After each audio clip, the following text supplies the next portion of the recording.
दिल से, अंतर मन से आभार व्यक्त करना, हृदय से शुक्रिया बोलना। शुक्राने में, शुक्रिया में, धन्यवाद में बहुत ताकत है, अट्रैक्शन है।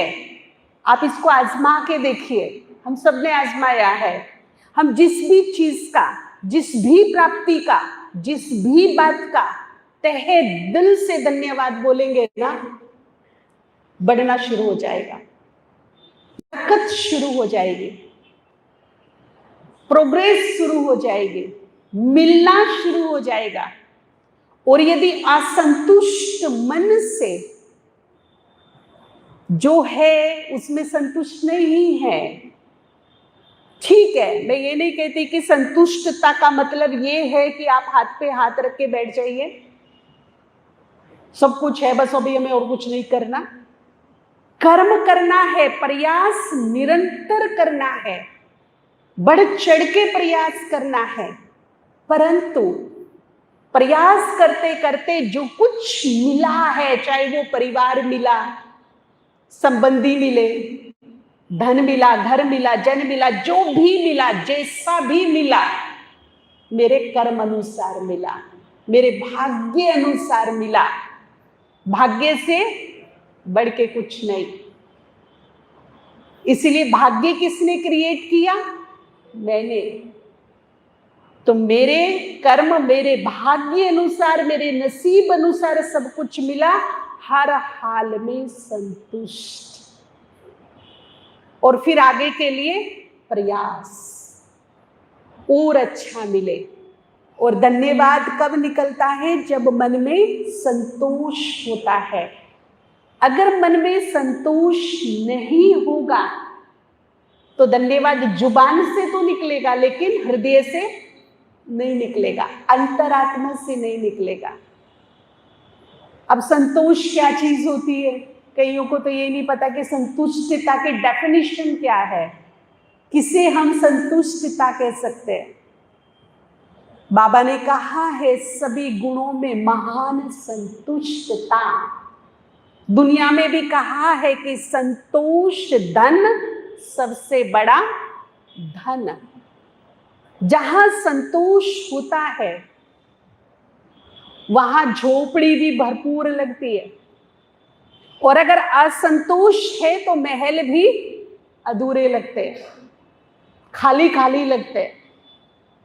संतोष मन को सुख देता है, सुकून देता है, और खुद भगवानुवाच है, परमात्मा महावाक्य है कि जिसके पास संतुष्टता का गुण है वहां सारे गुण, सारी शक्ति खिंच के अपने आप आ जाती है। उसको धारण करने की, रिसीव करने की जरूरत नहीं पड़ती, उसके पीछे अपना आप ही आ जाती है। और संतुष्ट मन ही धन्यवाद बोल सकता है। अब संतुष्टता क्या है? देखिए, दो भाई थे, सेवादारी। राजस्थान के आदिवासी गांव होते हैं, वहां सेवाएं करने गए। अब वहां कोई व्हीकल नहीं जा सकता है, पैदल गए, पगडंडियों से लंबे लंबे जंगल में पहाड़ी को क्रॉस करते हुए दूर दूर। अब इतना भी नहीं पता था कि वहां पानी भी नहीं मिलेगा, मिलेगा तो वो तुम्हारे लायक नहीं होगा, पी नहीं सकते, उसको डाइजेस्ट नहीं कर सकते। सुबह ब्रेकफास्ट करके गए, पूरा दिन सेवा की, पानी नहीं मिला, भोजन भी नहीं मिला, रात हो गई आने में, भूखे हैं, थके हुए हैं। अब दोनों के दोनों डाइनिंग की तरफ जाते हैं, लेकिन लेट हो गए। टाइमिंग होता है भोजन का, 9 साढ़े 9 बजे तो भोजन डाइनिंग से उठ जाता है नॉर्मली, जब पार्टी नहीं होती। उठा करके कोने में वो जिसमें भोजन होता है वो पात्र रख दिए जाते हैं एक कोने में। अब एक भाई, एक कुमार भाई, जब उसने देखा कि डाइनिंग में भोजन नहीं है, उठा दिया है, तो उसको बड़ा गुस्सा आया। किसको पड़ी है यहाँ? किसी को किसी की नहीं पड़ी। कोई भूखा है, प्यासा है, थका हुआ आएगा, भोजन रख ले, वेट कर ले, नहीं है किसी को। और थोड़ा सा उखड़े मन से बर्तनों की तरफ बड़ा जोर से बर्तन उठाए, क्योंकि जब मन में शांति नहीं तो हाथों में भी शांति नहीं। अब भोजन की तरफ चला, दाल का डब्बा खोला तो देखा दाल भी नहीं है। रोटी का डब्बा खोला, रोटी के टुकड़े कुछ पड़े थे टूटे हुए, रोटी भी टूटी फूटी पड़ी है ही नहीं, पढ़ो लो, हमको खाना ही नहीं है। बड़े कुपित मन से वो गुस्से में इरिटेट होकर के अपने रूम में चला गया। क्या उसकी गुड नाइट हुई होगी? गुड वाली नाइट। और जिसकी गुड वाली नाइट नहीं तो क्या उसकी गुड मॉर्निंग होगी, गुड डे होगा, गुड इवनिंग होगी? सब बैड होगा। सोएगा भी बुरे विचारों में, उठेगा भी असंतुष्ट होके, और दिन भी कैसा व्यतीत होगा? समस्याओं से भरा। क्योंकि जैसे विचारों में सोए उसी विचारों से उठे, दिन वैसा ही शुरू हुआ। अब दूसरा भाई, अब देखिए संतुष्ट की डेफिनेशन क्या होती है, समझ में आएगी।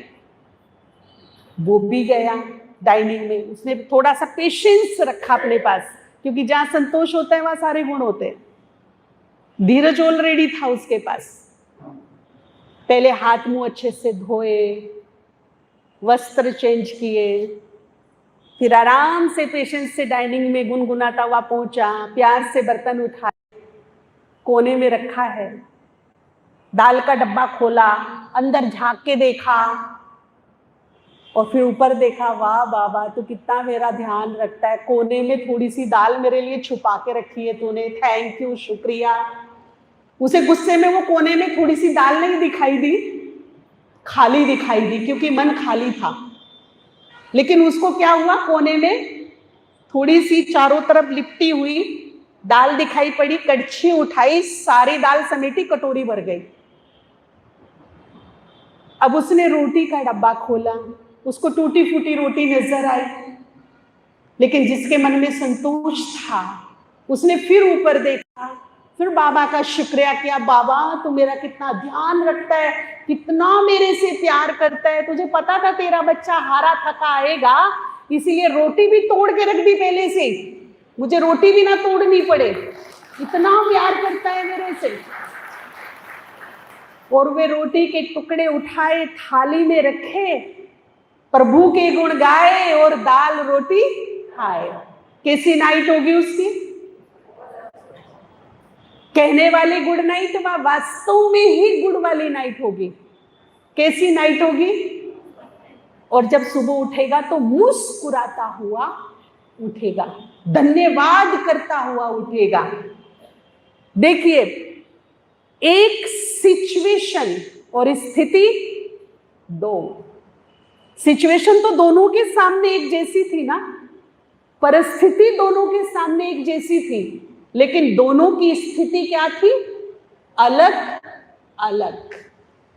तो अब समय रहते, समय को ध्यान में रखते हुए हमें अपनी नेचर कैसी बनानी है? कैसी नेचर बनानी है? संतुष्ट, हर हाल में संतुष्ट, हर हाल में संतुष्ट। मिले 36 प्रकार के भोजन तो भी संतुष्ट, और मिले नमक की रोटी और अचार तो भी संतुष्ट। हर हाल में अपने आप को मोल्ड कर लेना, एडजस्ट कर लेना, और दिल से शुक्रिया बोलते रहना। स्थिति परिस्थिति आएगी जाएगी, लेकिन मन की स्थिति अगर एक बार डिस्टर्ब हो जाती है तो पुनः पटरी में आने में लंबा टाइम लगता है, और जो एनर्जी वेस्ट होती है वो अलग। एनर्जी कितनी वेस्ट हो जाती है? हमने 4 घंटे बैठकर योग किया, स्टॉक जमा किया, शक्तियों का चार्ज किया, और 2 मिनट के गुस्से ने, 2 मिनट के इरिटेशन ने, 2 मिनट के असंतोष ने 4 घंटे को मलियामेट कर दिया। इसीलिए संपूर्णता दूर नहीं है, हम दूर हैं। संपूर्णता बहुत दूर नहीं है आत्मा के, लेकिन हमारी जो कड़े संस्कार हैं, आदतें हैं, वो हमें दूर ले जा रहे हैं। जितना आगे चलते हैं, अभी 1 किलोमीटर में आज आगे बढ़ी अपनी मंजिल की ओर, लेकिन एक कड़े संस्कार ने मुझे पुनः क्या किया, 1 किलोमीटर से क्या 1.5 किलोमीटर क्या कर दिया पीछे। रोज मैं चलती हूं, रोज मेहनत करती हूं, रोज मेरी एनर्जी लग रही है चलने की, चल रही हूं, नो डाउट, डेली चल रही हूं, लेकिन जब रात को बिस्तर पर जाती हूं तो जहां से यात्रा शुरू की थी उससे भी पीछे। क्यों? मेरी आदतें, मेरे कड़े संस्कार, मेरी छोटी छोटी कमियां, बड़ी बड़ी कमियां नहीं है हमारे अंदर। और आपको पता हो कि बड़े बड़े पहाड़ों से कोई टक्कर नहीं खाता है, टकरा के गिरता नहीं है। ठोकर भी छोटे छोटे पत्थरों से ही लगती है, जिन्हें हम इग्नोर करते अपनी लाइफ में। ये तो चलता है, ये तो छोटी सी तो बातें चलता है, लेकिन कभी क्या बड़े पहाड़ से कोई ठोकर खाई है किसी ने? ठोकर किससे खाते हैं? और जब गिरते हैं तो बाबा कहते हैं हड़बुड़ टूट जाते हैं। तो छोटी छोटी बातें ही बाधाएं हैं हमारे जीवन में, बड़ी बड़ी बात तो नहीं करते।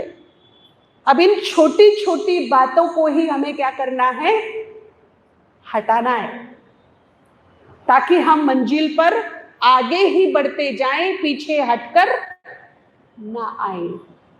नहीं तो हमारी क्या हो रही है, जितना जा रहे हैं उससे ज्यादा पीछे हट रहे हैं, जितना जा रहे हैं फिर पीछे हट रहे हैं। इसीलिए संपूर्णता नजदीक नहीं है इतने वर्षों से, इसीलिए नहीं है। तो अब समय रहते तीसरा नेत्र खोलकर, समय को भांप कर हमें अपने को परफेक्ट बनाना है, बाप समान। बाप समान मतलब क्या?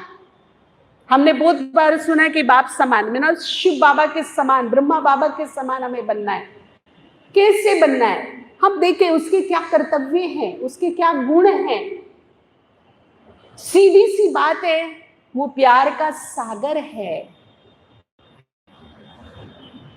और मैं दुखों का, अशांति का, ईर्ष्या द्वेष का, निंदा चुगली का, तो मेरी समानता हो नहीं सकती। जब मेरे दिमाग से सबके प्रति नफरत, वैर, भाव, ईर्ष्या, द्वेष निकल जाएगी और केवल सबके लिए प्यार रहेगा,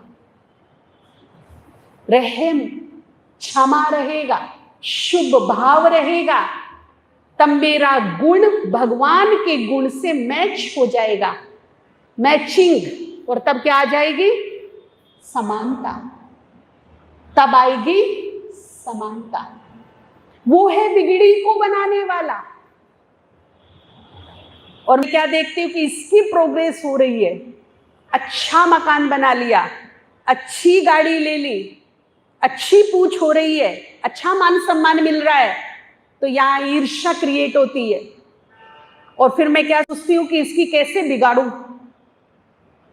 अगर एक भी विचार मेरे मन में बिगाड़ने का आ गया, चाहे वो घर गृहस्थ में है, कारोबार में है, या फिर आध्यात्मिक मार्ग पर है, एक भी विचार ये आ गया कि मैं इसको कैसे नीचा दिखाऊं, कैसे लेग पुलिंग करूं, टांग खींचूं,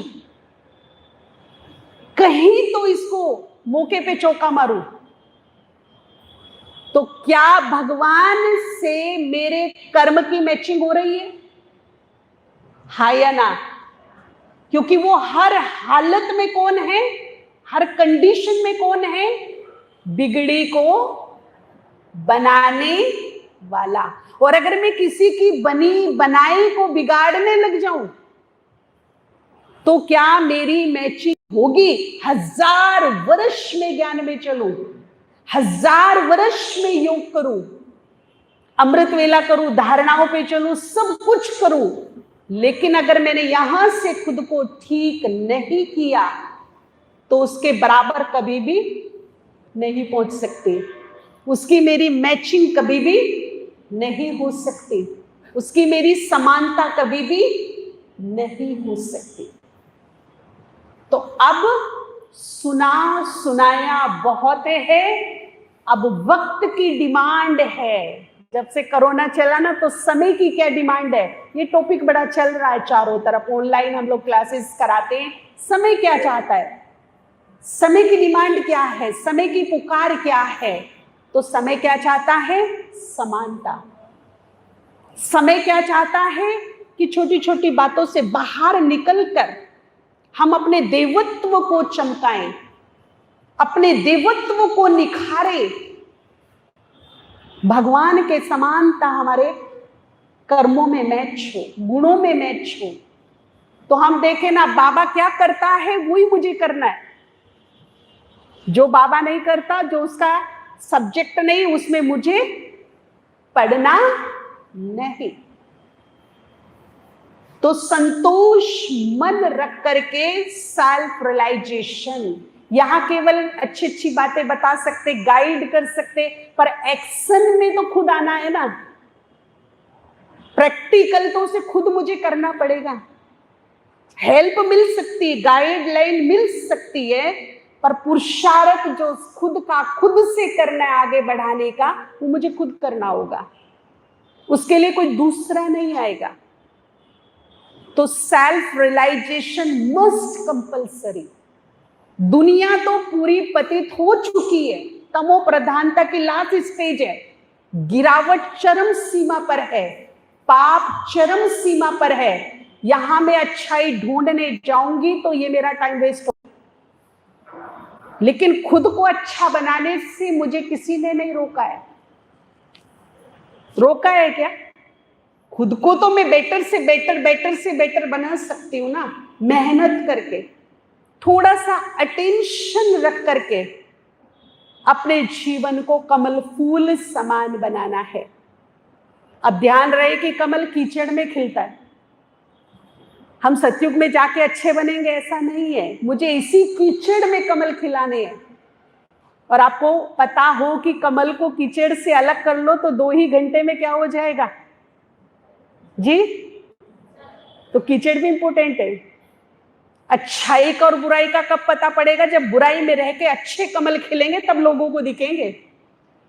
अच्छाई हो तो कमल की कोई वैल्यू नहीं है। कमल कीचड़ में खिला है तो वैल्यू है, कीचड़ से अलग करा तो क्या हो गया? उसकी कोई वैल्यू ही नहीं रही, मुरझा गया। उसने अपनी वैल्यू कीचड़ में रहकर बनाई है। इसी संसार में रहकर, इसी दुबन में रहकर मुझे क्या करना है? कमल समान बनना है। अच्छाई दिखे लोगों को चलते फिरते, कितने अच्छे हैं ये लोग, इनके बोल कितने अच्छे, इनके कर्म कितने अच्छे, इनका व्यवहार कितना अच्छा। कैसे टिप टॉप कपड़े पहनने थोड़े हम अच्छे दिखते हैं। बहुत सुंदर हो, बहुत आकर्षित हो, बहुत महंगे कपड़े पहन लियो, फिर कोई कहेगा अच्छे हैं? कपड़े तो अच्छे हो सकते हैं, आपका लाइफस्टाइल अच्छा हो सकता है, परंतु हम किससे पहचाने जाएंगे? हमारे बोल कैसे हैं, हमारा व्यवहार कैसा है, हमारा कर्म कैसा है, हमारी सोच कैसी है। वो छोटी सोच तो नहीं है हमारी। तो बाबा क्या चाहते हैं कि हमारे कर्म भी डिवाइन हो, हमारा व्यवहार भी बहुत सुंदर सुखद हो, और बोल भी मीठे हों। कीचड़ में रह करके कमल खिले। सिचुएशन ऐसी हो कि चारों तरफ से गुस्सा आने वाली सिचुएशन हो, कीचड़ ही कीचड़ हो, मतलब सिचुएशन कीचड़ है, गुस्सा आने वाली सिचुएशन है, कीचड़ है चारों तरफ, लेकिन उस सिचुएशन से ऊपर उठ के मैं मुस्कुरा रही हूं तो मैं हूं कमल। तो फिर मैं क्या हूं? लेकिन अगर मैं सिचुएशन की लपेट में आ गई तो फिर मैं क्या हो गई? हाँ, आपको 2 फूल लेने, एक पे कीचड़ लिपटा हो और एक कीचड़ से परे बिल्कुल साफ सुथरा हो, तो कौन सा लोगे? अट्रैक्टिव कौन सा होगा? वैल्यूबल कौन सा होगा? जिसपे कीचड़। तो अब केवल सुनना नहीं है, क्लास बहुत अच्छी थी, भाई जी ने बहुत अच्छा सुनाया, दादी ने, दीदी ने अच्छा सुनाया। जो सुनाया वो अप्लाई करना है, ज्यादा नहीं, थोड़ा, थोड़ा नहीं थोड़ा, अप्लाई करते चले हम अपने अंदर। और अप्लाई कैसे करें? कहते जी अटेंशन रखते रखते ना खत्म हो जाता है, फिर पता नहीं कैसे आ गया, ध्यान तो रखा था पर हो गया। उसे हम एक उपवास की तरह लेंगे 7 डेज के लिए। हर दिन सुनिश्चित कर ले, सोमवार शांति का दिन, कुछ भी सिचुएशन मेरे सामने आ जाए, पर कोई भी समस्या, कोई भी व्यक्ति, कोई भी परिस्थिति मेरी शांति को मुझसे आज पूरा दिन, हर हाल में, हर सिचुएशन में मेरा शांति से बीतेगा। ये मेरा उपवास है, सुबह से लेकर रात तक का उपवास है। अगर मैं इतना स्ट्रिक्टली उपवास अपने लिए रखने लगूं तो कुछ ही महीनों में क्या होगा, जो आत्मा में शांति का गुण है, नेचर है, लेकिन थोड़ी डाउन हो गई है, जो 100 पे होनी चाहिए थी, किसी की 40 पर है, किसी की 50% पे है। अगर ये उपवास मैंने रखना शुरू कर दिया, मंडे के मंडे आएंगी सिचुएशन, टेस्ट आएंगे हिलाने के लिए, पक्का आएंगे। जब आप दृढ़ संकल्प करोगे, ऐसी सिचुएशन विपरीत आएंगी कि शांति भंग करने वाली सिचुएशन आएगी। लेकिन अगर अटेंशन ये रहेगा कि मेरा उपवास है और मुझे अपनी शांति, ये मेरा उपवास है, ये मेरे लिए चैलेंज है परिस्थितियां, और इस चैलेंज को मुझे विन करना है, हर हाल में जीतना है, तो कुछ ही हफ्तों में जो 40% यहां पीस है, शांति है, वो धीरे धीरे बढ़ के कहां पहुंच जाएगी, 50, 60, 70। और मेरी मूल नेचर क्या बन जाएगी धीरे धीरे, शांत, हर हाल में शांत। तो जो भी हमारे अंदर कमी कमजोरी है वो हम जानते हैं। किसी को गुस्सा बहुत आता है, किसी में झूठ बोलने की आदत है, किसी को ईगो परेशान कर रहा है, किसी को मोह ममत्व सता रहा है, अलग अलग है सबके पास कमजोरियां। तो एक दिन ऐसा निकालना, स्पेशली भक्ति करना, अपने घर में भी कर सकते हैं, 45 मिनट, आधा घंटा बैठना और अपने अंदर जाना, ईमानदारी के साथ अंदर जाना, खुद को देखना, खुद से बात करना और खुद से मिलना सच्चे मन से। मेरे अंदर क्या क्या खूबियां हैं और मेरे अंदर क्या क्या कमियां हैं, खूबियों का धन्यवाद करना और जो कमियां हैं उन्हें नोट करना, आउट करने के लिए, उनके लिए व्रत रखना, 5-6 व्रत रखना उन कमियों के लिए। और 5-6 व्रत में ही वो क्या हो जाएंगे, कहते हैं ना ये ग्रह खराब है, व्रत रख लो तो ग्रह क्या हो जाएगा। अगर हम उन कमियों के लिए बहुत ही सीरियसली व्रत रख लेते हैं सुबह से शाम तक का, मान लीजिए अगर वो व्रत टूट गया, हमने आज गुस्से का व्रत रखा कि कैसी भी सिचुएशन हो गुस्सा नहीं करना है शाम तक, ये मेरा उपवास है, ये मेरा व्रत है, लेकिन आ गया सिचुएशन ऐसी बनी कि मैं फेल हो गई, आ गया, तो उसे लाइटली मत लेना फिर कि आ गया तो आ गया, अब क्या करें, नहीं, पनिश करना खुद को। क्या एक टाइम का भोजन छोड़ देना है और 100 रुपये तैयार रखना है पेनल्टी देने के लिए। यहां से रूल्स का उल्लंघन हुआ है, बाहर होता है तो हम पेनल्टी भरते हैं ना, अगर यहां अंदर से हमारे किसी भी रूल्स का, नियम का उल्लंघन होगा तो हमें पेनल्टी ईमानदारी से देनी है, कम से कम 100 रुपये निकाल के रखेंगे, ये बाबा की भंडारी में पेनल्टी। अब नेक्स्ट वीक जब वो डे आएगा क्रोध वाला, पूरा दिन क्या याद रहेगा, एक तो भोजन नहीं मिलने वाला है, अगर आ गया तो गलती, तो पूरा दिन में एक टाइम का भोजन नहीं मिलेगा, और दूसरा वो 100 रुपये जो है ना गोल गोल घूमता हुआ दिखाई देगा, वो जाएगा, होगा कि नहीं। अभी सीट बेल्ट को आप ना लगाओ, 500 रुपये आपको देने हैं, आपकी इच्छा ना भी हो तो क्या करेंगे? किस लिए लगाया? इच्छा नहीं है आपके लगाने की, दिल से लगाई भी नहीं है सीट बेल्ट, लेकिन किस लिए लगाया? 500 रुपये बचाने के लिए, राइट? अपने नियम हम खुद बनाएंगे, अपने रूल्स खुद बनाएंगे, अपने सिद्धांत खुद बनाएंगे तो मंजिल पर पहुंचे। नहीं तो जितने जाएंगे उतने पीछे, फिर जा रहे हैं फिर पीछे, ये हो जाएगा। तो हमें ये खुद रूल्स बनाने हैं अपने कि अगर आज मुझे गुस्सा आया, आज मैंने किसी को दुख दिया, आज टेंशन आया, मैं खुद भी डिस्टर्ब हुई, दूसरों को भी डिस्टर्ब किया, उस दिन खुद को पनिश करना है। एक टाइम भोजन नहीं करेंगे और साथ में पेनल्टी भी बाबा के यज्ञ में, ये आज मेरे से रूल का उल्लंघन हुआ, नियम का उल्लंघन हुआ और ये पेनल्टी। जब हम खुद अपने आप स्ट्रिक्ट होंगे स्वयं से स्वयं, तब हमारे जीवन में पुरुषार्थ तीव्रता को पाएगा और फिर जो हम बनना चाहते हैं दिल से, वो हमारा स्वरूप होगा। नहीं तो नेचर से मजबूर है।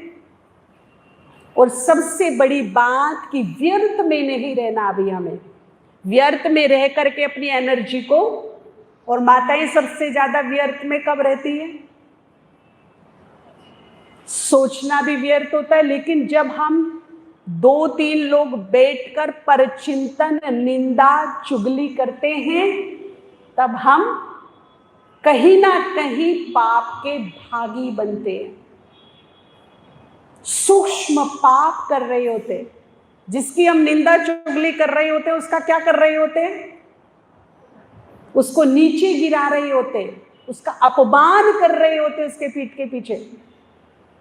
तो कहीं ना कहीं हमारा सूक्ष्म पाप बनता जाता है, जो छोटे छोटे रोड़े कभी भी हमें ठोकर दे सकता है, गिरा सकता है। छोटा छोटा रोड़ा बन जाता है हमारे मार्ग में, राइट? देखिए, कहानी मुझे याद आ रही है। एक गांव के सेठ थे, उनके यहाँ 4-5 ब्राह्मण संत पहुंचे। तो सेठ को ख्याल आया कि क्यों ना मेरे घर आए हैं ब्राह्मण, तो मैं इनको भोजन करा दूं, मेरा पुण्य हो जाएगा। उन्होंने भोजन की व्यवस्था के लिए अपने नौकर को बोला कि ब्राह्मणों को अच्छे से अच्छा ब्रह्म भोज करा के ही उनको भेजेंगे, व्यवस्था करो। अब जो उनका मुख्य सर्वेंट था, उसने अपने छोटे सर्वेंट को बोला कि आप मिल्क का जुगाड़ करो, दूध लेके आओ गांव से, दूध इकट्ठा करो, खीर बनाएंगे। अब सर्वेंट जो छोटा था वो थोड़ा थका हुआ था, रात में सोया नहीं था, लेकिन फिर भी मना नहीं कर सकता था। बाल्टी लेकर के पास के गांव में दूध लेने चला गया। अब दूध लेके वापस लौट रहा था, उसे बड़ी थकान लगी। उसने सोचा कि क्यों ना मैं पेड़ के नीचे बैठ के सुस्ता लूं थोड़ा सा। वो पेड़ के नीचे बैठकर सुस्ताने लगा। दूध खुला था बाल्टी में। थोड़ी देर में क्या होता है कि एक चील सांप को लेकर के ऊपर से उड़ रही थी। अब सांप उसके जबड़े में, उसकी दांतों में दबा हुआ था। वो सेल्फ डिफेंस के लिए हाथ पैर मार रहा था, लेकिन बस कुछ नहीं चल रहा था। उसके मुंह से जहर निकला और दूध की बाल्टी में गिर गया। और वो, उसकी आंख लगी हुई है, वो सुस्ता रहा है। उसे पता नहीं कि दूध की बाल्टी में जहरीले सांप का विष गिर गया है। अब वो बड़ी ईमानदारी से वो बाल्टी उठा करके लाया और खीर बनाने के लिए दिया। खीर बनाई, संतों ने खाई, खाते ही ओम शांति हो गई। अब सेठ को बड़ा अफसोस हुआ, मैंने इतने सच्चे हृदय से, इतने पवित्र मन से इनके भोजन की व्यवस्था की थी, और भोजन खा के ये चल बसे ऐसे कैसे? अब ऊपर ये सारा खेल जो है धर्मराज भी देख रहे थे। अब चंद्रगुप्त जो है, चित्रगुप्त ने बोला कि ये पाप किसके हिस्से में जाए? पाप दोषी तो कोई भी नहीं है। जो दूध लेने गया उसके मन में कोई ऐसा भाव नहीं था, सुस्ताने लगा, थकान आ रही थी, उसकी फिजिकल रिक्वायर थी सुस्ताने की, तो वो सुस्तान बैठ गया। उसे पता भी नहीं कि जहर इसमें गिर गया है। चील का भोजन सांप है, जीव जंतु अपना भोजन लेकर जा रही थी, उसका भी कोई दोष नहीं है। सांप ने अपनी सेल्फ डिफेंस में हाथ पैर हिलाए, लेकिन उसके मुख से जहर निकल गया, वो उसकी नेचुरल नेचर है, उसका भी दोष नहीं है। सेठ का भी दोष नहीं है, बनाने वालों का भी दोष नहीं जिसने खीर बनाई, और खाने वालों का भी दोष नहीं है। तो ये पाप किसके हिस्से में जाना चाहिए? धर्म संकट था उनके सामने कि 5 ब्राह्मण संतों की हत्या हुई है, बड़ा पाप है, पर हिस्से में किसके जाए? ऐसा पाप हो गया कि कोई दोषी नजर नहीं आ रहा है और पाप हो गया। अब धर्मराज भी धर्म संकट में पड़ गए। उन्होंने सोच विचार करके कहा एक उपाय है, ध्यान से सुनिएगा, प्रेरणादायक, कितनी बड़ी प्रेरणा मिलती है इससे, और ये बिल्कुल 100% सच बात है। धर्मराज ने सोच विचार के कहा एक उपाय है। क्या? बोला जो निंदा चुगलियां करते हैं ना, पर चिंतन करते हैं, निंदा चुगली करते, थोड़ा थोड़ा उन सबके हिस्से में डाल दो। तो जो हम बैठकर निंदा रस लेते हैं ना, बैठकर घंटों बीत जाते हैं, चुगलियां, पर चिंतन, निंदा, अपना भी मन खराब, दूसरे का भी मन खराब, तो हमारे सिर पर से उनका जो पाप है, पाप ही वो है, गलत उन्होंने किया है, लेकिन उनका पाप हमारी टोकरी में आना, हम उसे खींचना शुरू कर देते हैं, उसका पाप हमारी टोकरी में आना शुरू हो जाता है। कहते पापी बड़े सुखी कलयुग में। ये देखो पापी कितने बड़े सुखी हैं। क्यों सुखी है? क्योंकि उनका वर्णन कर करके उनके पाप को तो हम खींच रहे हैं अपनी तरफ। उनका काफी पाप तो हमने ले लिया है अपने सर पे। दूसरों का निंदा चुगली करना मतलब उसके पाप को अपनी टोकरी में रखना। बुद्धिमता है क्या? समझदारी है क्या? मेरा जो है बोझ, वो तो मेरे से उतरा नहीं अभी तक, 20 नाखूनों का जोर लगाया है मैंने उसको उतारने के लिए, और दूसरों का बोझ मैं अपनी टोकरी में रखती जाऊं ना समझी के कारण, तो ये बुद्धिमता है। तो आज से माताएं, बहनें, भाई, कोई भी परचिंतन की, निंदा चुगली की बात नहीं करेंगे। उपवास है, ये मेरा क्या है? उपवास है, नहीं करेंगे। और अगर किसी का कोई कमी खोट है भी परिवार में और उसे हमें किसी को बताना भी है, तो उसका ढंग, शुभ भावना, सम्मान रख के, सुधार के हिसाब से फिर वो बात करनी है, ट्रीटमेंट के हिसाब से बात करनी है, ना कि नीचा दिखाने के हिसाब से, नीचे गिराने के हिसाब से, अपमान करने के हिसाब से। ऐसा नहीं। मान लो कोई घर में परिवार का एक ऐसा सदस्य है कि उसमें बहुत कमी कमजोरी है, अब पत्नी को, पति को बताना है, आपको बहन जी ने तो कहा है कि निंदा चुगली नहीं करना, मैं नहीं बताती, ऐसा नहीं। उसके लिए शुभ भावना रख के कि ये सुधर जाए। और पहला संकल्प भी क्या होगा? ये बदलेगा, सुधर जाएगा। और लास्ट संकल्प भी क्या होगा? हम पूरा प्रयास करेंगे इसको सुधारने का। उसमें प्यार भी हो, सम्मान भी हो, शुभ भाव भी हो। भाव बड़े मूल रखते हैं। भाव, अगर भाव मेले हो गए तो कर्म मेले हो गए, पाप हो गया, बोझ हो गया।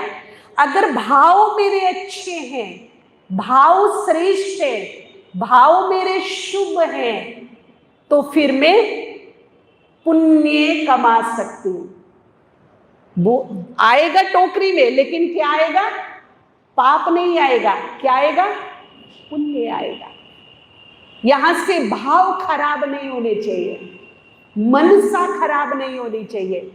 होता क्या कि बोल बड़े मीठे मीठे और मनसा बड़ी कड़वी कड़वी। इसीलिए कलयुग में कहावत बनी, बगल में छुरी मुंह में राम। तो डबल पर्सनैलिटी हो जाती है हमारी, कि बाहर से कुछ और है और अंदर से कुछ और है। भले ही मेरे बोल नहीं, जरा भी असंतोष नहीं, और हर हाल में प्रभु का क्या करेंगे, हर हाल में भगवान का क्या करेंगे, धन्यवाद।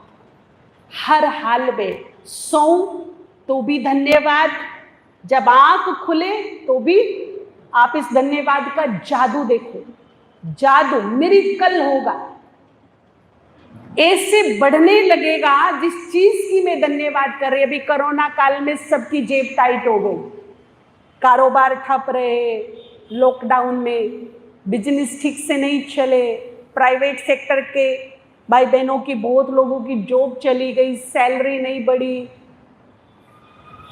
तो क्या है, हाथ टाइट है, हाथ टाइट है, हाथ टाइट है, जेब आधी हो गई, जेब आधी हो गई।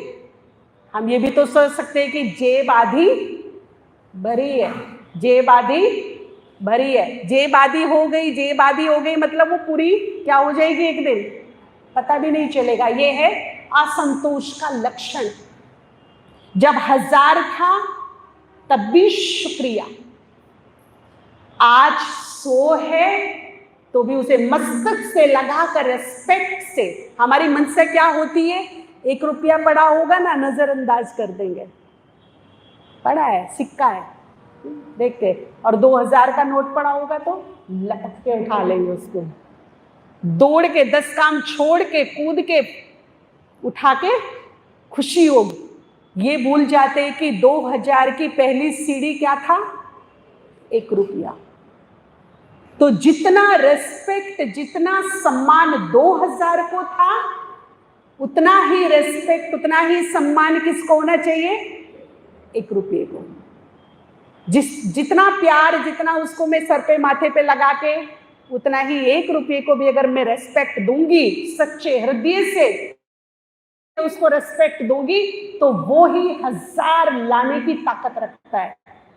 उसमें मेरी एनर्जी होनी चाहिए, उसमें अट्रैक्शन पावर होनी चाहिए, उसमें ऐसी शक्ति आएगी, वो ऐसी जगह लगेगा कि 1000 का मुनाफा करके जाएगा। लेकिन अगर उसके प्रति डिसरिगार्ड रहा, असंतोष रहा, है ही नहीं, है ही नहीं, तो क्या होगा, ऊपर से ये ब्रह्मांड, ये प्रकृति, ये कायनात भी क्या कर देगी, तथास्तु, और एक दिन पता चलेगा है ही नहीं।